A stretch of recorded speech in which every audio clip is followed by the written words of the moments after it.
In this video, I'll be showing you how to stop background apps running on Samsung phone. It's an easy Android tutorial, so if you find this video helpful, be sure to drop a like and subscribe. Now, there's technically two different ways to do this. So let me just open up a bunch of random applications. So we'll just open up Twitter, Instagram, CapCut, and TikTok, for example. Those are our four.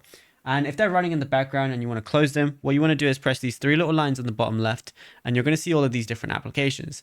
Now, if I want to go ahead and close one, I can just swipe upwards on it and it's going to close it. It also shows which app is active. If I press one active app, it shows it right now.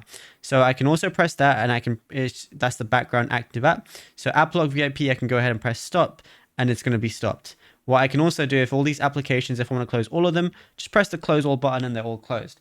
However, some applications are still going to be running in the background. So to ensure that they're not, go over to your settings application, go over and find apps, find whichever app you want to do this with.